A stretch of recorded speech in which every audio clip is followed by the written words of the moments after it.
Hello and welcome back to the Napoleonic Wars pod, where today we are debating probably one of the most easily answered questions ever. Who lost America? Britain, as we just discussed before we hit the record button. It was Britain who lost America, but we're going to be a little bit more. Well, some of us are going to be quite pugnacious about this and argue that it wasn't actually Britain that lost America. It was other individuals who we can blame for the loss of America. And no, we're not talking about a modern political context. Let's really not get into all of that. We are talking, of course, about the American War of Independence / American Revolution. Nobody come shout at me over all of the debates there. And once again, the riders of the Podcalypse roll out their podcasting mics to debate this with me with their usual good humor and frankly sarcastic and barbed comments that you all love so much. Luke Reynolds is in the house, the beau, the scholar in residence, the whatever title we want to give him now. I don't know, Professor Emeritus. No, not a Professor Emeritus. We're not old No, enough to no, retire. I am not. I'm not there yet.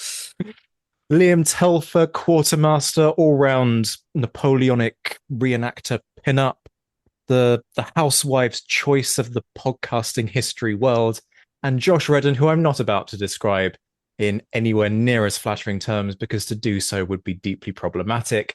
But our favorite up and coming rising star. There you go. How about that? I solved the situation with a Thank you. flattering comment. We are back once again. We're going to discuss who lost America. We've each picked one contender, one person who we are going to make the case for as being the person most responsible. And let's mix the format up ever so slightly this time around. So we'll do pitches, initial very brief riposts, and then once we've done all of the pitches sequentially, we'll come back for a slightly longer discussion about everything. Who to go first this time? Well, I went first last time and everybody sulked. So, in order to avoid that setting the tone for the rest of the show, I'm going to drop Liam in at the deep end. Excellent. Well, so you'll be all pleased to hear that this will convince you all, and we could probably just end this early because my contender clearly is the person that lost America. And I'm basing this on the sound military and political theory that he was the person who was in charge last, so therefore it's his fault. Anyway, the person I am talking about is Sir Henry Clinton. Served as the British Commander-in-Chief for America from 1778 to 1782, which in my opinion is a critical period of this war, and that did end in Britain's defeat. Spoiler alert. So the guy was a really experienced officer, but he shows with, I think, some of his strategic choices and overall leadership failures that and with those failures, I think that's why he demonstrates that he's primarily responsible for Britain's loss of America and the American Revolutionary War. You could say that yes, he did have some successes, but like just the massive missteps and poor coordination and relationships with not only fellow commanders but also other services, and just his like general inability to adapt to the American conflict is kind of what doomed the British. So I'm going to break this down slightly further into sort of his strategic decisions and campaign missteps, look at his leadership style, and then we'll sort of wrap up together with a bit of a past and present and conclusion. Now, I know he wasn't commander in chief before you come at me, but the Saratoga disaster, and yes, it was a disaster. But because Clinton basically had a massive huff after he returned from leave, that he wasn't in charge and that Burgoyne had gone to the king and basically said, like, I'm your guy. And the king said, yeah, sure. So Clinton had this massive huff. He delayed, certainly failed to support Burgoyne in his campaign. And due to those, I think, limited forces, poor coordination, these things obviously contributed greatly to what was the British disaster at Saratoga. Moving forward into 1778, then his withdrawal from Philadelphia and decision to do that by land and not sea is a terrible one. And obviously, the result of that is the Battle of Monmouth Courthouse, where he himself blatantly lied in the dispatch and said that the Continental Army was massive and we didn't really take any losses.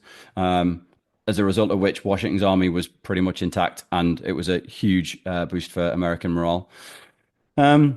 Moving forward into 1780, Clinton's capture of Charlton Although I think strategically significant, it sort of was just kind of undermined by the harshness of the treatment of like the loyalty oaths and stuff like that, and it kind of almost reignited the Patriot resistance in the South.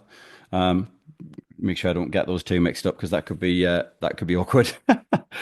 um, his kind of his strategic disunity, I guess, is probably the overarching term for this. Now, his refusal to support or indeed kind of like rein in Cornwallis at times just really messed with British strategy and just led to that disaster in the South.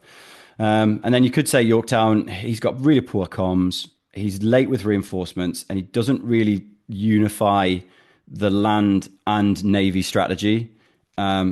Enabled Washington and the French, and the French obviously play a huge part in this, to trap Cornwallis and effectively end the war. Now, looking at Clinton's style, or indeed lack of it, he's obviously, I mean, I don't know the guy, but contemporaries sort of call him aloof. He's isolated and huffy, combative, and it just kind of not only distances people, but demoralizes subordinates, and it makes like coordinated effort difficult. It's really difficult for people to get behind him and be like, yeah, he's my guy, when he's just a bit of a man-child.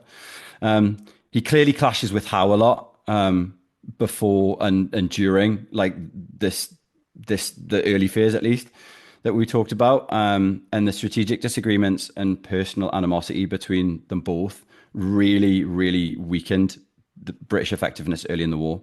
Like, if this wasn't one person and it was kind of one thing, I would put it down to their relationship and the difficulties that arose early in that caused early in the war.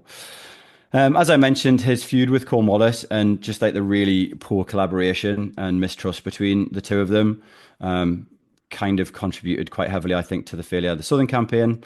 And as I mentioned, his complete inability to work with naval commanders, I think Arbuthnot comes to mind, really undermined joint operations and therefore massively impact the British ability to sort of respond to Washington and the Continental Army. And it's a real shame because I think Clinton's on paper prior to this, he's a strong candidate for Commander-in-Chief in North America from his experience in the 7 Years' War, but I think he did have quite limited independent command or independent high command.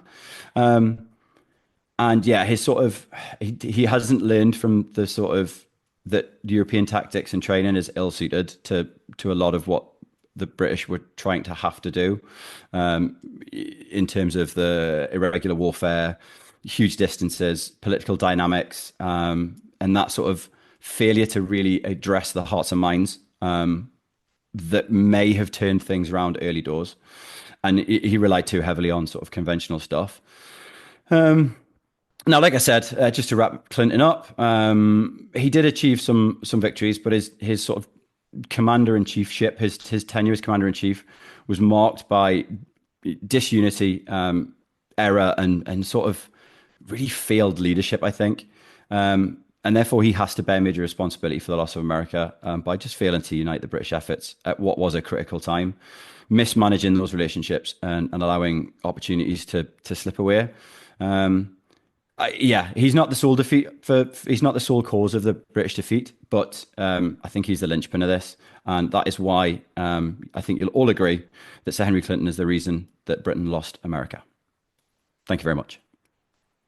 I love the thank you very much at the end, as if we're all now going to launch into a round of applause. I regret to inform you that we're not that polite on this show, Liam. You misjudged how nice an audience this is. I'm going to come straight into this by just hurling a question. It's not so much a disagreement as a point of deliberation, because it does affect all of the discussions we're going to have tonight. To what extent is this war, once it's started, a war that simply cannot be won?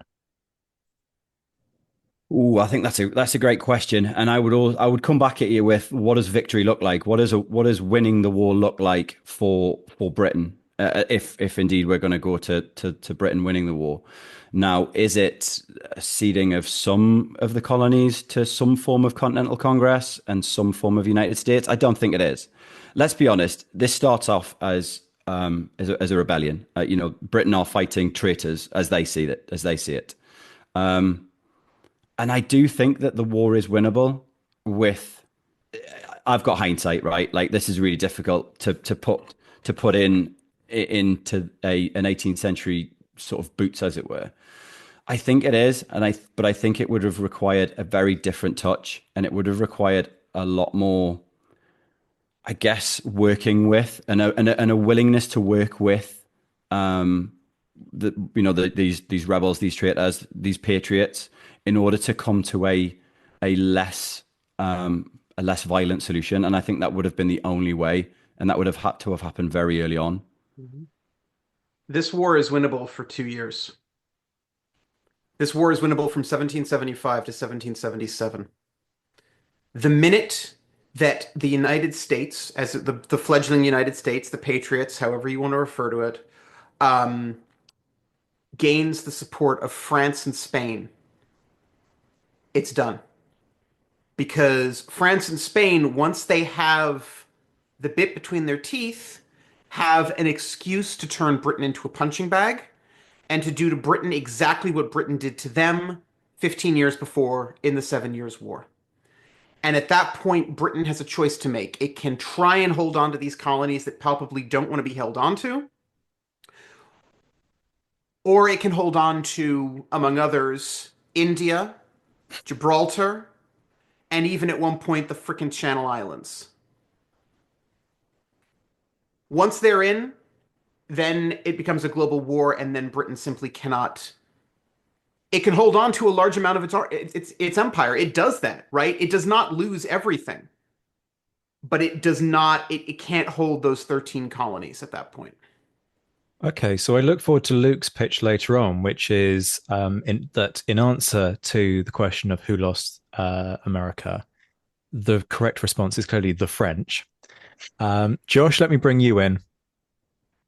At the risk of just agreeing with Luke, I do agree with Luke completely. I think once France joins, it becomes a fundamentally different picture for Britain. And if I could just add to what he says, Britain's major advantage in my eyes in the earlier years of the war is the Royal Navy and the naval advantage. The entry of France simply means that they're no longer in a position to control the seas, and that just leads to innumerable problems further down the line, such as the trap at Yorktown. Shall I let you in on a little secret? Liam and I also actually completely agree with Luke on this assessment. We're all nodding vigorously, and we might have sort of had a little chat about this before we came on air, and privately agreed that yes, actually, this war turns completely as soon as the French get involved. So thank you for listening, folks, and good night. I'm not sensing much needle, though, towards Liam's pitch. Let me open it up more broadly to the floor. Anybody about to sort of turn around and go, no, it's definitely not Clinton because X. Josh immediately reaches for the microphone. Yeah, I mean, to be fair, there's no shortage of disastrous British commanders in the War of Independence. So I do agree with a lot of what Liam says about Clinton. I don't, however, think he's the worst British general in the Americas. And I don't even think he's the worst performing necessarily. As you say, he is quite aloof and he's not a lovable, charismatic leader. But I think in purely military terms, he enjoyed some successes, as you allude to. You mentioned as well that Clinton reined in Cornwallis too much, but I think, for instance, at Yorktown, you could say you needed to rein him even more because he advised Cornwallis against Cornwallis's strategy there. But as we've just been talking about, for me, the biggest problem is that the turning point of the war. I know we're not talking about turning points today, but the turning point of the war has kind of already happened by 1778, and it happens the year before. And from then on for Clinton, I think it's an uphill battle after the French join. But I'll let you reply. No, you know what? I would agree with you. I would agree that he isn't necessarily the worst British or sort of general fighting for the British in North America at the time. However, he is the top man from 1778. He is the commander in chief. So the buck's got to stop with him. And and whilst I absolutely agree, like it's a no-brainer that, like you say, once this becomes global, Britain has kind of no choice. It's either lose it all or lose a bit, and sort of, you have to pick your poison a little bit with that one, and they choose to stay rich rather than stay sort of unhappy. But I think it could have been less disastrous. Do you know what I mean? I don't think that necessarily that Britain's walking away with the 13 colonies in the back pocket and everyone's singing "God Save the King" at the end of this. But I think with a defter hand in the top chair, I think Britain does better. The best advocate of that would, of course, be Canada, right? Because Canada could very easily have, well, the Americans were convinced that the Canadians would, well, they hoped at least that the Canadians would join them, and apparently in some quarters still do. But nonetheless, yeah, fundamentally, you're right, actually. This could have been 15 colonies, 14 colonies. I don't know. Do you count Upper and Lower Canada at this point in time? In theory, the British see them as separate entities, but there is discussion at the Continental Congress of inviting Canada, and the language uses Quebec as Canada at this point. How much of that meant also Upper Canada is unclear. And funnily enough, Upper Canada probably would have been the easier sell because it's Anglophone, Protestant, all of that, although in theory more loyal to the king because of that. But in general, you're looking at an expectation that it's going to be one more colony.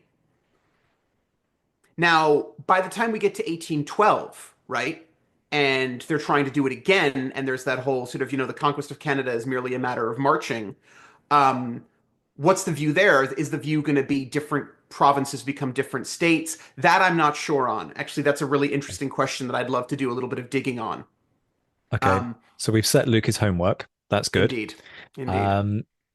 But again, I'm drawn towards Liam's argument that fundamentally history is made by those who turn up. He's the head honcho, therefore, I'm undecided yet whether I would agree that he is kind of proportionately more responsible than others, but he is the guy at the top, and so a huge proportion of the responsibility has to lie at his feet. So I'm buying into Liam's argument here, which of course isn't what I meant to do. I meant to sort of sit here and go, "No, Liam, you're an idiot." Like, Luke, what? You tell Liam he's an idiot. No. But what I do want to do is throw something, a little bit of a complicated question at you, Liam, because you talked a lot about sort of in the middle there, sort of his poor relationships with the other generals, and this campaign is the whole thing, the whole 8 years of it is rife with egos across the board. But I want to just pick you up on one thing, which is sort of, you talk about his poor relationship with Burgoyne, because Burgoyne beat him to the Northern Command, and his poor relationship with Howe. The funny thing is that there are historians, I'm particularly thinking of Max Mintz here, who argues that Howe hates Burgoyne because Burgoyne beat Clinton to the Northern Command, and Howe was campaigning for Clinton to get that command. Now, that may just be a case of Howe going, "I hate this man. I need him away from me. Let's ship him to Quebec." But I do want to hear your take on that. Yeah, and I think when Howe resigned in the wake of 1777, didn't he have Clinton down as like a bit of a shoo-in, like I'm stepping down, but Clinton's your man type thing with even though the Prime Minister Lord North didn't like Clinton, but Howe almost had him like, here's my guy. Yeah, you're right. I mean, these egos are just they're clashing on a sort of continental scale, aren't they? Yeah. And I guess, I mean, looking at bigger causes, zooming out a little bit, the reason Britain lost America was probably hugely in part because of these egos, right? and because this tit for tat. I would expand that. It's not just those egos, it's also egos in Parliament as well that don't quite understand what they're dealing with. Yeah, yeah. And I wonder if how much influence the two together makes it even worse. Or you know what I mean? It's obviously a disastrous situation if you've got Parliament and the military structure misaligned. But then when you've got guys on each side of the house aligned with each guy, like guys on each side of the house in theatre, it's terrible, really. If I can just say though, Liam, I mean, you say like he's the highest up person in the later stages of the war, but ultimately he has a boss as well. And if we're just going back up in terms of the hierarchy, I mean the Southern Strategy, for instance, that's more of a kind of a brainchild from London and from Lord Germain than by Clinton. So I don't think kind of piling the blame in this case on the guy at the on the guy just because he was at the top really worked, because there was ultimately he was also following some orders and he did quite well in the South, at least given the brief, which I'd argue was a poor one. Yeah, I'd agree with that, I think, Josh. But also, like I said, not only is he in that top chair, but he is then responsible for interpreting the orders from London. And kind of then it's almost London's fault for subverting that, or not subverting it necessarily literally, but by mixed messaging. Okay, I'm going to wrest the mic out of all of your hands and make the next 5 minutes all about me because it's my podcast and I'll be petulant and narcissistic if I want to. Because whichever individual you're going to go for tonight, you are fundamentally all wrong. You're looking at the end game. I'm going to look at the point of origin because tonight I bring you a story of a man of mediocre military talents. That's going to go down really well when you realize who I'm talking about. I'm talking about a 21-year-old with a laughably little military experience in their back pocket, elevated to the rank of major through his position in society. Sound familiar? Sound Sharp-esque to anyone yet?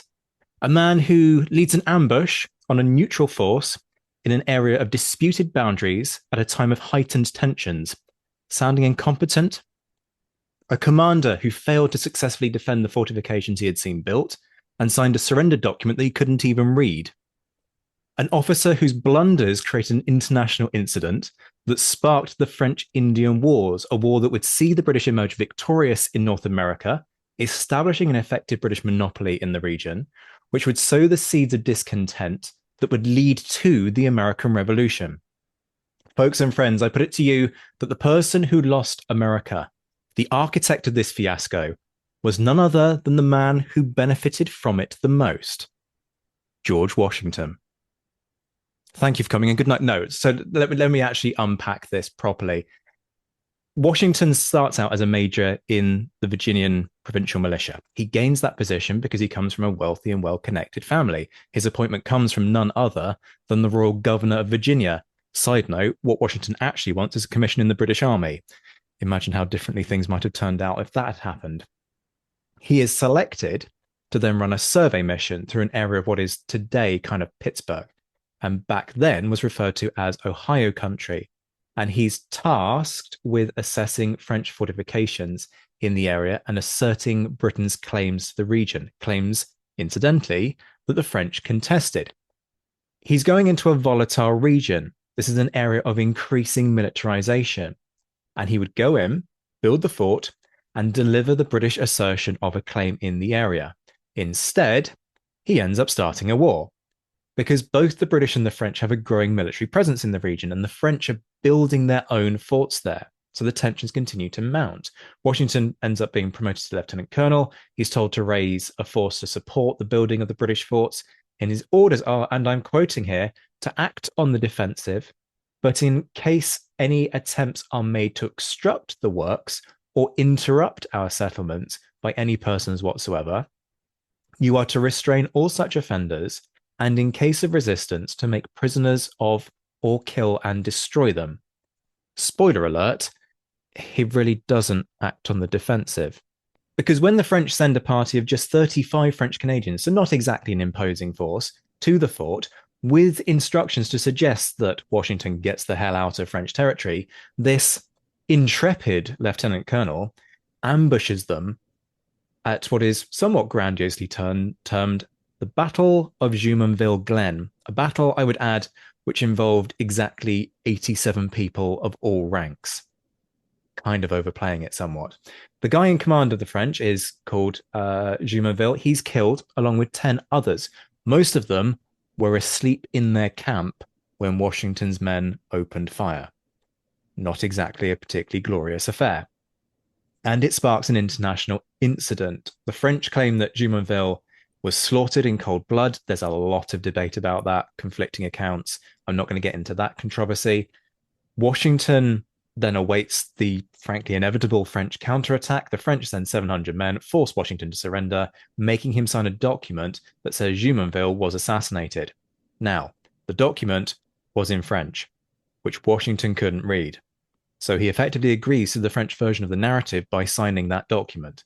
Unsurprisingly, that creates a massive stink. It's seen as an act of aggression and it's used as a pretext for the French-Indian Wars. And the crucial part of this argument is this. Since the British win the French-Indian Wars and in the Treaty of Paris claim all French possessions in North America, it lays the foundation for British monopoly. It also meant that British citizens, and that is what the Americans are before the rebellion, it means that British citizens in the colonies on the eastern seaboard suddenly become much less accommodating to the idea that British troops need to be quartered in the region, and even less accommodating to the idea that they should pay for their upkeep. To their mind, there's nothing for these troops to defend them against, so why should they be taxed in order to subsidize them? And that's one of the core reasons, by no means the only reason, but one of the core reasons why this brewing resentment spills over into the American War of Independence. Without Washington's screw-up, without his overzealousness, and without his foolhardy signing of that document that he couldn't read, there is no pretext for the French-Indian Wars as we know them. That's not to say that another excuse could not or would not have been found, but the fact remains that Washington was the man who ended up being responsible for that pretext. He provided the spark that allowed the powder keg to explode, not just once with the French-Indian Wars, but twice as the embers of that conflict ignited into the American Revolution. And then, when it's over, what does he do? He quite literally presides over the ashes. If this was a plot from Game of Thrones, you'd think he'd played an absolute blinder. The microphone is dropped, gentlemen, and I know immediately that Luke is going to come at me. Yes, I am. First of all, I would argue that even in reality, never mind Game of Thrones, he played an absolute blinder. Washington, and I've said this before on this podcast, I've said this before in person, Washington is the closest person of this generation to Napoleon in terms of his management of his own image. I won't say anything about his military ability compared to Napoleon. That's not what I'm arguing. But in terms of managing his image, the man was a master. Couple of points here, Zach. And actually, fundamentally, to a large extent, I agree with you, as you know this going in. Your introduction is a little unfair in one point, in only one point, which is that he had the temerity to surrender Fort Necessity. He was outnumbered 2-1. I won't debate the numbers with you because you're American and you'll know this history better than I do. But my understanding was he had 500. He has 100 point. regulars and 293 provincials. Whereas the French have 600 regulars and militia plus 100 First Nation allies. But he does think that that fort can hold out against 500. No, I know you're going to turn around to me and go, well, yes, but the French have got 700. However, like, it's not the most impressive situation. It's just not. Like, I'm going to go and start this war. I know the French are going to come back at me. And yet, I don't secure enough troops. I don't secure the position strongly enough. Look, the whole thing is a mess. I'll give you that. But the incompetence goes a little further back. That I'm just saying the fort is an unfair comment on your part. The rest I'm with you on. Couple of other things. This is the French and Indian War starts 2 years before the 7 Years' War does. For those 2 years, there's a lot of tension between Britain and France in Europe, but in fact, it takes Austria and Prussia going to war again, the invasion of in Saxony, to really kick things off. So when that war would started and how it would have looked is an interesting question. But the biggest one here is that you're aiming at the wrong thing. Yes, the Seven Years' War costs an enormous amount of money. It doubles the British national debt. They want to tax. They look that this partially started in the United States or the Americas. They should pay their share. The burden falls unduly on the 13 colonies because they've captured French Canada. They don't want another war there. They don't want a rebellion there. So they treat those people with kid gloves. They're very pro-Catholic there in a way that the 13 colonies don't like. But fundamentally, what you're missing here is that, and I'm not saying, basically, this is not a criticism with your thesis. It's a criticism with your argument. Is that what you're missing is that this French and Indian War also provides the first bit of national identity. Yes, it's a podcast and I'm on it, therefore I have to say national identity at some point. It's that starts to build an American national identity because you have troops in the 7 Years' War from all of the colonies fighting next to each other and realizing, hey, we've got more in common than we do apart. We've got an outside enemy in the form of the French and their Native American allies. And we also have an inside enemy in the fact that they're all convinced that the British aren't treating them as well as they could be. And when those taxes start, when those problems start, you have an entire network of men who were in their teens and 20s, who are now in their 30s, doing well, who form the backbone of what will become the American independence movement.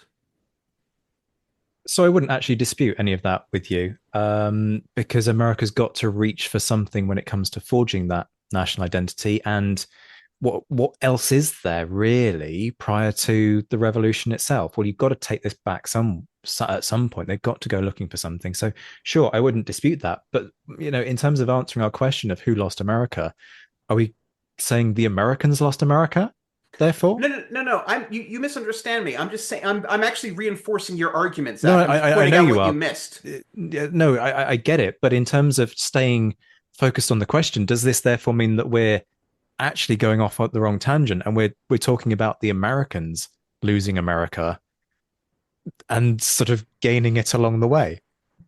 No, I wouldn't say that. What I would say fundamentally is that Washington didn't lose America, he won it. Yeah, that is fair. But at this point in time, he's British. A very valid point. So he both loses and wins. It's hence very the Game of British Thrones analogy. to have a conversation about who lost America, whereas we could just as easily be talking about who won America, almost as if we're kind of lamenting it. I'm disappointed with Luke's rebuke because I thought there was a lot to deride in what Zach just said. Not least because Here we go. Well, I'm 21 years old, and I don't like the idea that I can be held to blame for an international, history-defining moment 30 years on from something that I do now. And speaking more historically, I suppose, I think there's an awful lot that happens between Jumonville and 1783, which means that you can't. It's a little bit disingenuous, I think, to say that Washington lost America in some way. I mean, but all journeys have a starting point. All journeys have a first step, and Washington is. And the point that I make towards the end of that pitch is quite key in that I think there would have been another excuse. Somebody would have taken an opportunity to exploit those tensions, and I don't have an issue with that. The fact is, Washington is that excuse. He's the one who lays that opportunity on the table. And I appreciate, you don't want somebody 30 years down the line turning around and saying, well, do you remember this thing that you did, Josh? It's created some problems for us. But if you end up starting a war, guess what, buddy? People are going to come at you for it. Like, actions have consequences.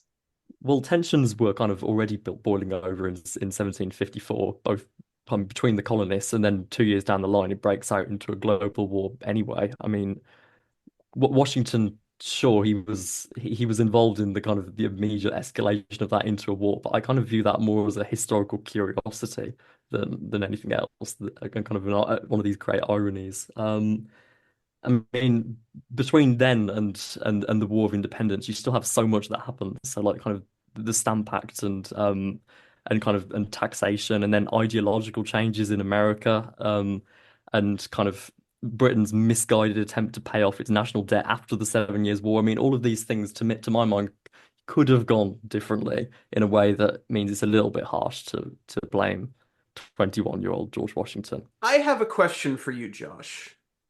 You're sympathetic to Washington in this because he is the same age that you are, 21. Fair. Other reasons, but yes. Do you feel that you are currently capable of commanding 400 troops in the wilds of Western America? No. There we go. I would also argue that I don't think Washington's capable at this point either, mind. No, that's what Zach's arguing, and that's what I'm Yeah. arguing as well. Yeah. But the point is he wants it. I'm And, not and saying if you want the responsibility, then you take the rap if you cock it up. And that's fundamentally Exactly. what he does.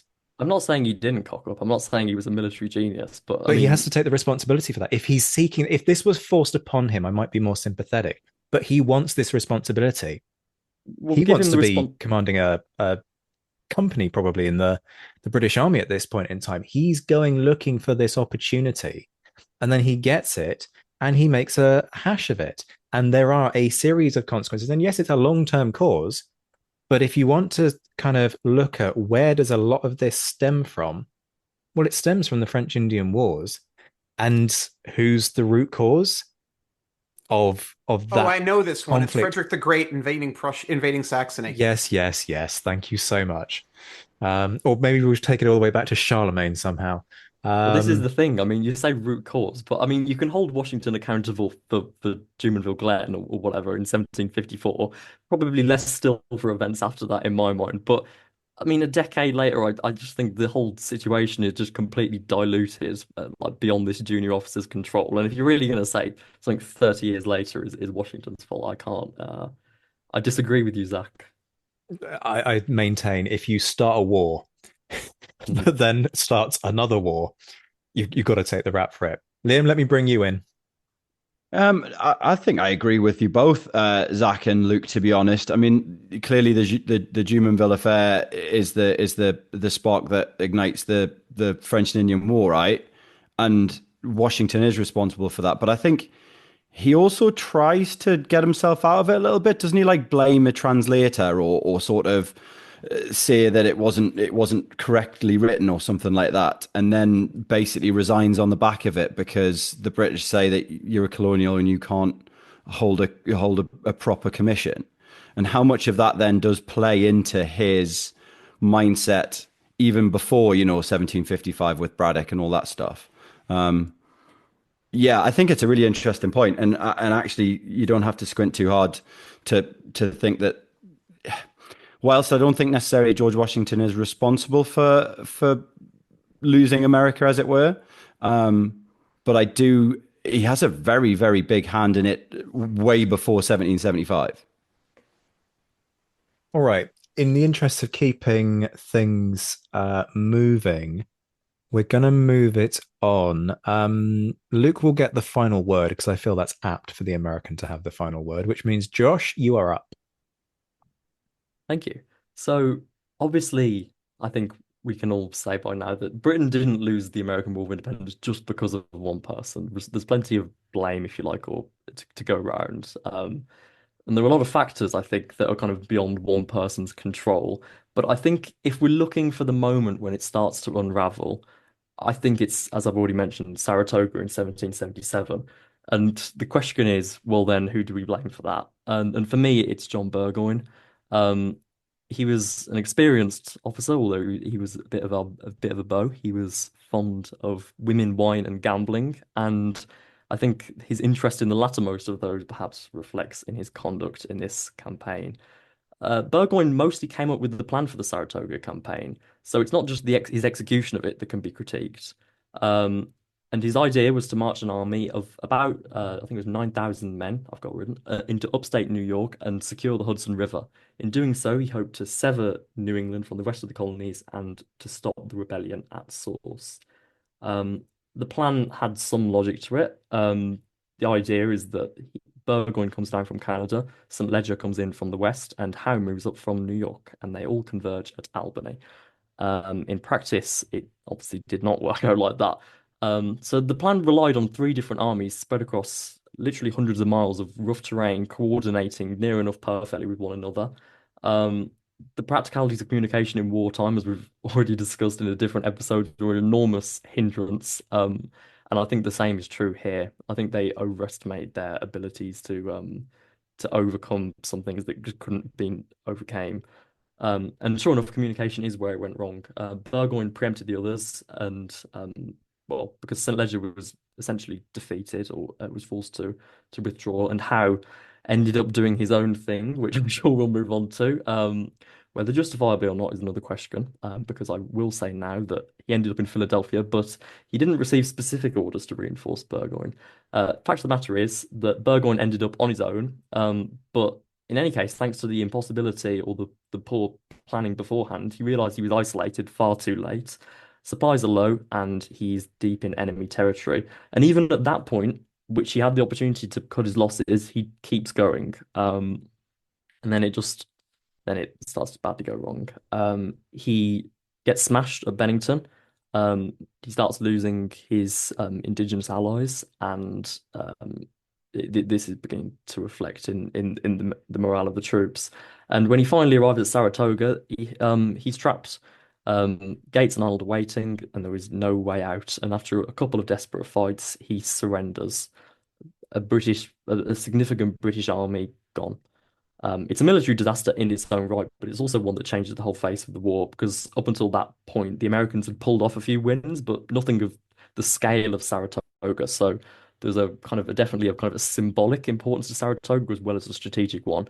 But on top of those two things, I think the biggest outcome of Saratoga is that the campaign convinced Vergennes, the French foreign minister, to back the revolution outrightly and join the war against Britain. Suddenly, this is a war that's exploded out of just the northern theatre of North America, but out of America and into the Atlantic. And Britain fails to recover from such an escalation. It's easy to say that it's not all Burgoyne's fault, and that's absolutely not what I'm saying.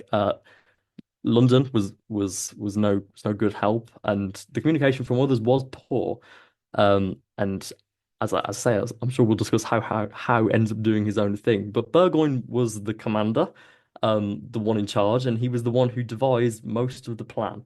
To be so overconfident that you end up losing a campaign that might have been winnable had it been better timed, better supported, better coordinated, better thought through, more conservatively executed in the end. I think it's an egregious failure. At any point, he was able to slow down and rethink, but he kept thrusting onwards with no guarantee of the reinforcements that he should have known were essential to his success. And that is my pitch for Burgoyne. Well played on almost everything, Josh. I think I have a new favorite out of the ones we've heard so far, including my own.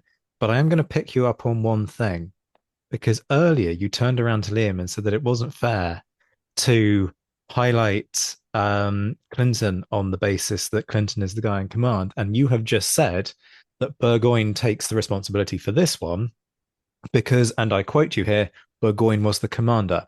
So would you care to expand upon the 180 that you've effectively done with your logic? Well, I spoke earlier in my capacity as devil's advocate. However, now I'm speaking in my capacity as arguing for John Burgoyne.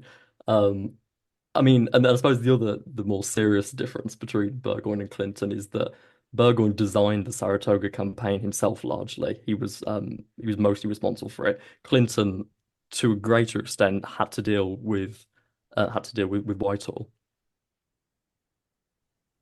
I'm going to come at you if you don't mind, Josh. And whilst I think I absolutely agree with you, it almost smacks of it's we're talking about egos. I think Gentleman Johnny might actually have the biggest of them all.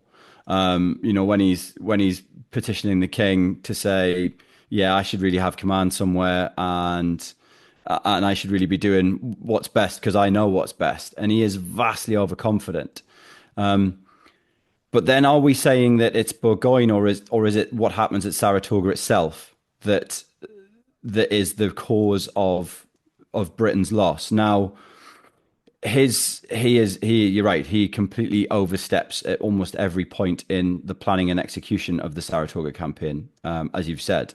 He completely misreads the intelligence. He completely underestimates the Americans. He is so intent on becoming like a national hero that he is almost blinded to anything else. But had he pulled it off, and I know we don't really like counterfactuals here, but had he pulled it off, he would have become that national hero, right? At any point. But instead he ends up in ignominy and sort of out of the army in reality. Yeah, I'm not sure if it's necessarily Burgoyne's fault that Britain lost America, but it's definitely Burgoyne's fault the Saratoga campaign failed. Yeah, I mean, I don't think it's a bad hypothetical to bring up, but you ask if it's more Saratoga and less Burgoyne. Well, to me, Saratoga and Burgoyne are just are inextricable from one another. Burgoyne is the one who has to hold the most blame, and for all the reasons you say, and more on that point about overconfidence, he's supposed to have had a £10 bet with Charles James Fox that it would have been successful, which I think is just emblematic of the kind of the crassness with which he approached it. Um, so yeah, for me, if the American War of Independence hinges on Saratoga, and Saratoga hinges above others on Burgoyne, I'm not saying, as I mentioned before, I'm not saying he's solely responsible, but if it hinged mostly on him, and Saratoga is kind of the most important moment of the war in terms of the downward slide, then yeah, I do think Burgoyne lost America. But I think again, Josh, you're now utilizing arguments that you've turned around and expressed reservation about because you're saying, well, this is about causation and how far do we trace it back, which is fundamentally the argument that I use with my Washington pitch. You're going, well, it's all about Saratoga. So we need to find who is the root cause of things going wrong at Saratoga. The answer to that is Burgoyne. Who is the root cause of the fact that there is even a Saratoga or a Burgoyne deployed to North America? Well, actually, through my reasoning, it's Washington. So what you've done is make the case for my argument in a very sort of tangential, sort of subtle way. So thank you for that. But let's bring Luke in. So on the subject of, arguments that we've seen before, Liam puts forward Sir Henry Clinton, saying that he's the commander-in-chief America, and therefore the buck stops with him. And Josh accepts this. And then he turns around and says it's Burgoyne's fault, even though Burgoyne is not the commander-in-chief North America.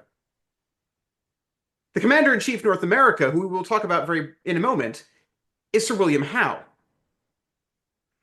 And it's Howe, by the way. Yes, Burgoyne did the majority of the planning on Saratoga, but it's Howe who first generates the idea of a pincer movement up the Hudson Valley and down the Hudson Valley simultaneously. I'm not going to preempt my own argument, but where do we stand on that one, Josh? Well, if I can reply to both criticisms, firstly, I'll say to Zach that was some beautiful rhetorical gymnastics from him. Obviously, I'm not blaming Washington as much as Burgoyne because one was 30 years before and the other one was 5 years before. I think there's a fundamental difference in causality there. I mean, obviously, I'm talking about what caused America to be lost by Britain because I think that's the fundamental question. As for Luke, well, I think I've made my point in terms of Burgoyne, and as I say, he did the majority of the planning. I know what you're going to come in on now, so I would like to welcome you and hear your whole pitch to have the full opportunity to respond. Very fair. Can I also just jump in very quickly and sort of, yes, Burgoyne Burgoyne is at fault for Saratoga, but so is Howe and so is Clinton, because it's the campaign fails in that sense, and it can't just be Burgoyne. Well, How do we I feel mean, about Horatio Gates? I'm not saying it's just Burgoyne, but I'm saying that Burgoyne is the most important because he's the one who not only conducts most of the planning, but also the one who overextends himself. And even when it becomes apparent that there isn't going to be any support coming from Howe, um, who never promised it anyway. One thing I will say in defense of Josh, he was taking an absolute battering intellectually in the last 10 minutes, is I do really like the point about Saratoga is the thing that makes the French think, actually, let's make a go of this. And therefore, as we've discussed and fundamentally agreed already, that's the point of no return in terms of this war being winnable. So I think there is some merit in what Josh has said. But I think your pitch is struggling based actually on the way in which you've gone and attacked us earlier this evening. That's what's actually done you down on this one, mate. You said you liked it earlier. Yes, and then this is the point of the discussion that you continue to sort of chew the fat on this and actually perspective. This is why we do these episodes, because your perspective changes. So I like part of the argument. But I'm swayed by the others. Luke, it's your show now. Many are the censors that have been passed upon me. The misrepresentations and false arguments of my enemies have made a deep impression upon minds too prompt to decide, whilst in ignorance of the true state of facts have left the unprejudiced in doubt. Those who alone could do me justice have been silent, and therefore to the judgment of this committee and to the impartiality of my country at large, I, at last resort, flattering myself with the hope of ample justification. In the course of a great variety of the business which fell to my lot, during such a wide and extensive command, faults must undoubtedly be perceived, but none, I hope, which can be suspected to have arisen from want of zeal or from inactivity. In all military transactions, but more particularly in those of America, where the nature of war in all its points is without example, the happiest commander will be he who escapes with the fewest blots. The facts to which principally wish to turn the attention to the committee, and which the papers upon your table bear witness to, are, first, that I did not neglect to furnish the Minister of American Department with every information, as well as with my ideas relative to the conduct of the war from time to time. Second, that I did not fail to give my opinions respecting what appeared practicable to be done, with the focus required or expected from Europe, and with the force at different times on the spot. Third, that my plans were carried into execution with as little deviation as, from the nature of military operations, could have been expected. And fourth, that I never flattered the minister with improper hopes of seeing the war terminated in one campaign, with the force at one time under my command. So did Lieutenant General Sir William Howe open his address to the House of Commons on the 29th of April, 1799, facing a committee that he had, along with his brother, demanded be raised because they were being lambasted in the popular press as having lost the American Revolution. Sir William Howe is the first commander-in-chief North America.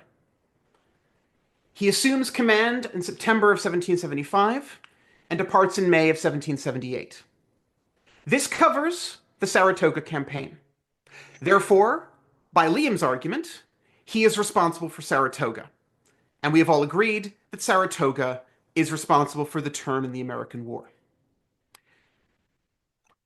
Saratoga was the surrender of John Burgoyne. I think we can all agree on that one. John Burgoyne did plan a lot of it and did, as Josh said, continue on blindly, without contact with his forces, while trying to figure out what to do. He was driven by ego, yes. However, had Howe done what he had originally suggested he was going to do, had he put aside his own ego, and not even if he had marched north himself, but sent troops up the Hudson, which he was in a prime position to do as he controlled New York City, Burgoyne's ego might have been considered tactical genius. He might have pushed through against all odds until he knew that he would meet his foe and crush Horatio Gates between the forces. To make matters worse, Howe, as he admits in his own apologia or justification, was dealing with a type of campaign that he didn't understand. Fighting in America was a very different kettle of fish. And twice he made the mistake of assuming that he was playing by European rules. He arrives in time to retreat from Boston. Fair. He was not there to conquer Boston, so we can't lay that on his feet. And he goes, okay, what are we going to do? We're going to take the American center. If we take their biggest port city, they will not hold. And so he leads what at that point is the largest amphibious assault in history into New York. He fights and wins the largest land battle of the American Revolution, the Battle of Brooklyn or the Battle of Long Island. They're the same battle, depends on where you are, on how they're going to be judged. He takes New York. And bugger all happens. Washington retreats just enough to start starving him out through the Forage War, costing him more troops than the entirety of the Battle of Long Island or the Battle of Brooklyn did. Howe is waiting there, going, I've captured their city. I've been left in charge of the field. I have won by every definition. No, you haven't. To make matters worse, you place a city that had been the most sympathetic to the Loyalist cause in the north of America under martial law, turning an entire generation of Loyalists, an entire generation of pragmatic Loyalists, merchants who voted with their wallets, against you. Because you eliminate all form of trade in and out, you don't give them their civil liberties, you behave like a debauched person, you bring back prostitution in the theater, the redcoats are dancing on Broadway again, and an entire conservative American population is sneering at them. And then he decides, okay, New York isn't the capital. Clearly, it's Philadelphia, because that's where the Continental Congress is meeting. And if we take London, that's where Parliament meets, we have taken the British capital, and Britain is lost. That's his exact logic. And so he abandons his original plans to go up the Hudson to meet Burgoyne, and instead goes via sea, via his brother, the fourth Viscount Howe, to Philadelphia, where he discovers that the Continental Congress has buggered off, and he's conquered Philadelphia, and once again, no one cares.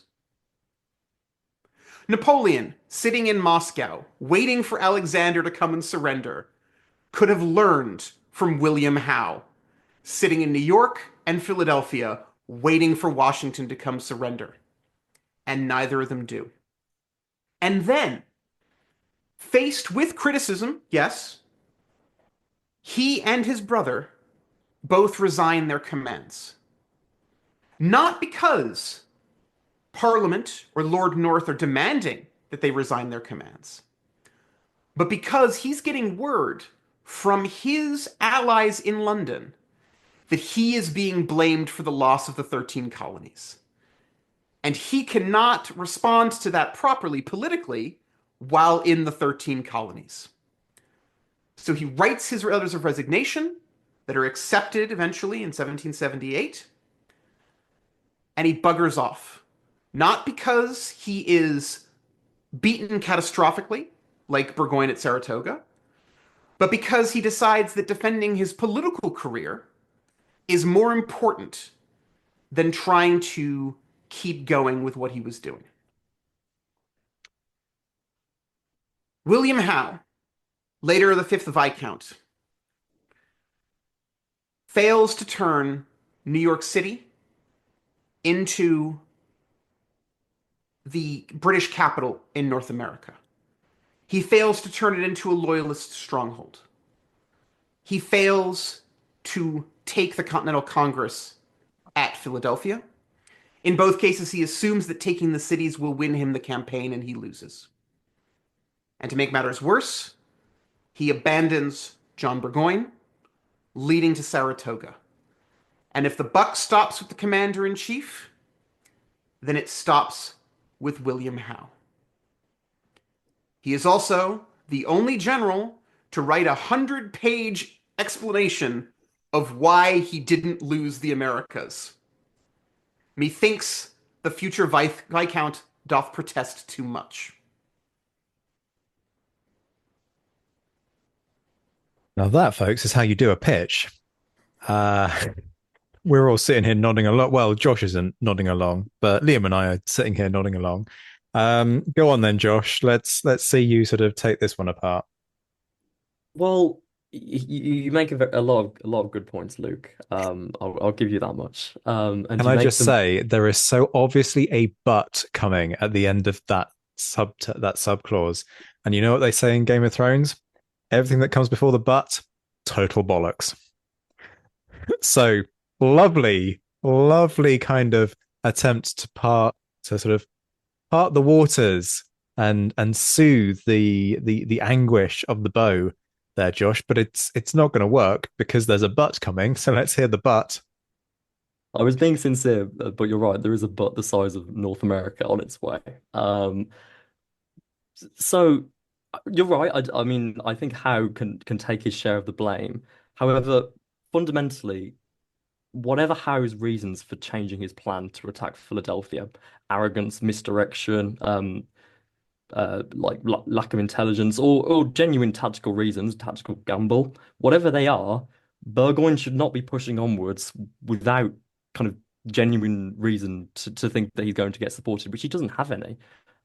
He's thrusting far too forward, and he continues to do so. Kind of inevitably, when it becomes clear that the support isn't going to come, it's that decision that causes the military disaster at Saratoga, and that's Burgoyne's fault. All Howe causes is capturing Philadelphia. So your argument, to be clear, is that Burgoyne is worse. Yes. Okay. Again, Howe is in command. Plus, he makes the worst decision because he doesn't support Burgoyne, and simultaneously, he doesn't move fast enough to conquer Philadelphia in time to take the Continental Congress. He abandons Burgoyne, leaving him to his ego, leaving him to disaster, and simultaneously fails to do the one thing that might have purchased the British out of Saratoga. Had they taken the Continental Congress and hanged or shot them to a man, the French would not have intervened.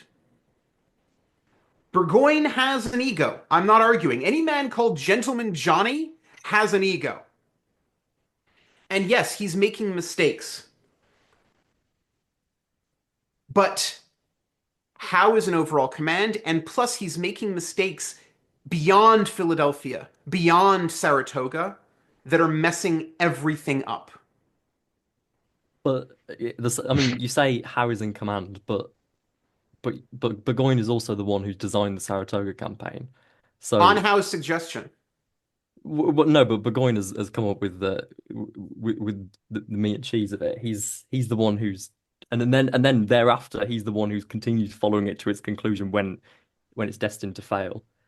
I mean, I think it's impossible to understate that what's disastrous about Saratoga is that which ends up happening at Saratoga, which was completely avoidable from Burgoyne's point of view, even given the fact he wasn't going to receive the support, which is questionable whether it was ever going to happen anyway. But it's also completely avoidable from Howe's point of view. He's in command. The buck stops with him. It's his job to save Burgoyne from himself. Okay, but there's a key thing here, which is the communication between the two. What does Howe turn around and say to Burgoyne when he decides to waltz off to Philadelphia? We come to my favorite part here. 3 days before he waltzes off to Philadelphia, Howe writes to Burgoyne and says, I am responsible for keeping Washington in check. If Washington marches north, I will come to support you. He does not say, I'm abandoning the whole thing. He does not say, you're on your own. He does the military equivalent of, that's a lovely invitation, I will try to make it if I can. But you detect the irony in what you say, which is that the subtext of "it's a lovely invitation, I'll make it if I can" is "I'm not coming." Yes, that is fair. But Thus it's not And good abandoning military Saratoga. communication. But you're It's flogging a terrible dead horse. military. You're flogging a dead horse, Josh. You really are. no, no, well, Luke's just made a point for me as far as I'm concerned because No, on the contrary, because as a commander, you have to communicate clearly with your subordinates but so that they equal understand the orders. Otherwise, they haven't got a clue what they're meant to do in a situation. So if Burgoyne hasn't got a clear indication, look, son, you're on your own. Attend to your own affairs.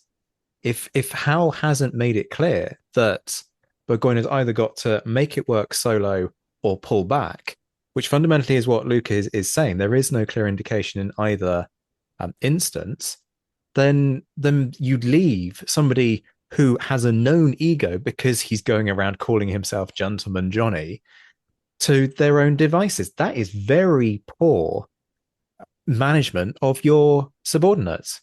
That's bad command. I'm with how Luke. how much Burgoyne knew about Howe's intentions is something that is kind of subject to debate, thanks in no small part to kind of the vagueness of instructions like that. But Burgoyne is the one in charge of his army, and he's the one who is receiving those messages, however mixed, or I mean, I might say, however clear, that he's not going to get any support. I don't think you can you can pass the blame easily away from Burgoyne for continuing on in that position. There's no reason to. Liam, let's bring you in. I get the sense this is much more a let's bash Josh down than it is let's bash Luke down. But let me get your takes either on the idea of how I suspect you're not going to disagree with that because you were nodding through much of that, or Josh's attempt to flog a dead horse. No, I'm gonna come in. I'm gonna leave Josh alone at this point. And I fundamentally absolutely agree with everything you've said, Luke. I think that pitch was perfect. In the interest of full disclosure, if I didn't have Clinton, I wanted Howe. So Clinton was my second choice, and I would never have done it as eloquently as you did. What I would say is, and I think it's worth highlighting, is it's clear that in the wake of the Battle of Brooklyn, that Howe does not understand conflict, the conflict that is going on around him. He is blindly dithering around in the in the best order he can, and hasn't got a clue what's going on. Hence Philadelphia, and that just compounds a bad situation. With that, I think the second thing that really shows that is that the fact that he resigns and bugs out to go and try and rescue what's left of his reputation, because he could not get out of North America quick enough. Like the fact that he had the opportunity to resign, like you say, when no one was asking him to, is like, this guy is way overstretched. He is so uncomfortable. But where I would just add to my own argument with yours is that Clinton doesn't learn any of this. And he almost continues in the same vein without realizing that Howe has messed this up. I need to do a very different job to try and rectify what is a lost situation. It's lost at that point. The fact that, like you say, they get to Philadelphia, the Continental Congress is gone. Howe's like, "Oh, I'm taking more land and they're still not surrendering. This isn't war." And Washington's just, they're all laughing their jolly heads off about what, the British wandering about in the middle of nowhere, whilst surrendering whole armies up in Saratoga. But Clinton doesn't learn anything from this situation. He almost continues on in a very, very, not identical, but very similar vein. And I think that's why I would almost still vote Clinton, because there's an opportunity to come away from this with some honor intact by looking at what Howe does as commander in chief. And you're absolutely right. The buck stops with him. All command, all army command, and your Burgoynes, your Clintons at the time, they are responsible. That he is responsible for their actions, regardless of whether he's a mile down the road or 100 miles down the road. He is the commander in chief. Yeah, and Clinton doesn't rectify any of these mistakes with any depth. That is an impeccably made point, Liam. That is a very, very good point. In fact, fundamentally, the only person in any form of command, not just total high command, but any form of command, that learns from Brooklyn is Washington. Washington walks away from Brooklyn and goes, I can't face these people in this form of open battle. Not what I'm talking about, Zach. Stop doing that. Um, yes, no, look, here's the thing. I'm with you, Zach, that Washington won the Americas and started maybe by losing, but I think your pitch is weird in that kind of way. But fundamentally, coming out of Brooklyn, Clinton doesn't learn, Howe doesn't learn. Yeah, it's Washington that gets it. And I think what hammers that home more than anything is, and yes, look, this is me, there's got to be a little bit of culture in here at some point, is that when Howe resigns, when his resignation is accepted, what does his two aides do? John Andre and John Montresor? They throw him a 3,000 guinea leaving party. A party that is so elaborate that Washington sends out the Marquis de Lafayette because he thinks it's actual troop maneuvers.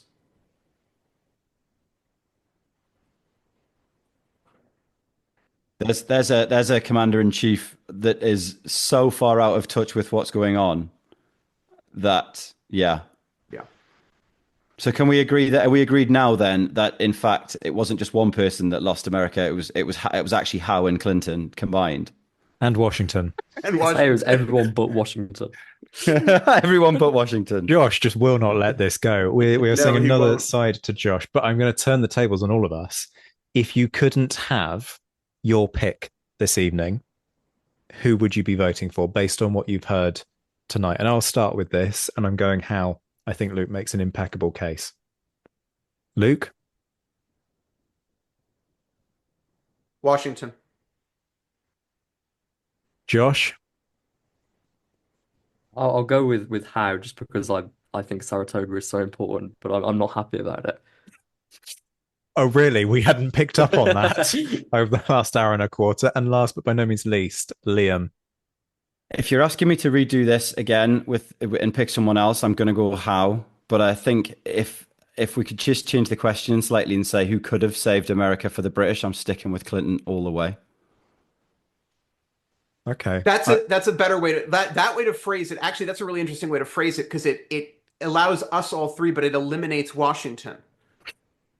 So no. I'm not saying that you're out of the race, Zach. But what I'm curious about is if the question had been phrased that way to begin with, who would you have picked? How about I be facetious, as is often my way, and say the British government? Honestly, Lord North is a valid choice. He comes to power in 1770. He has the ability to deal with this shit. And he doesn't. I'm surprised it's taken us this long to mention him, to be honest. Just as we're ending, probably.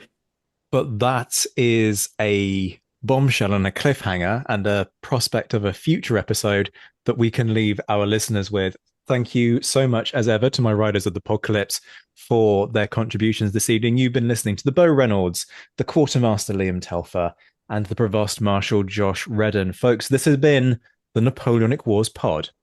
We will be back very soon.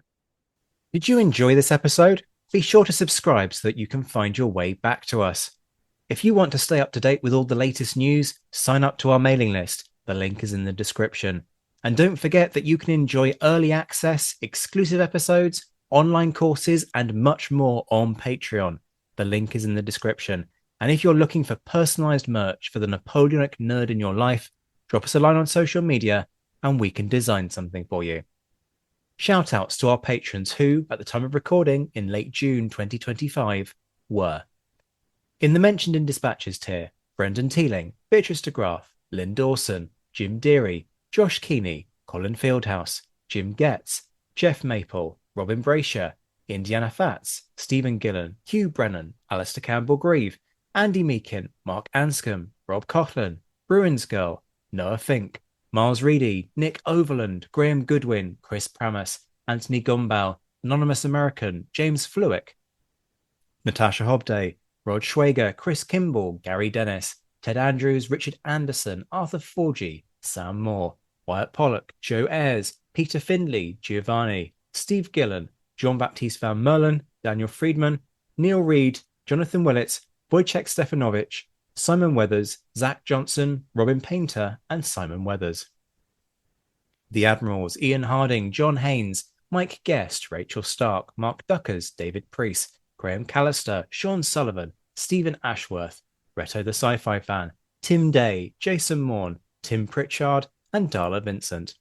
The Chiefs of Staff, David Maxwell and Adam Coslin, the Marshals, Ryan Diamond and JC Kaiser, the Legion of Scholars, Kate Walcombe, Clemens Beman, Dan Hazelwood and Rob Burnham, and in the Crown Yourself tier, Emperor of the First French Empire Todd Campbell, and the Duke of Wellington, Laird Campbell.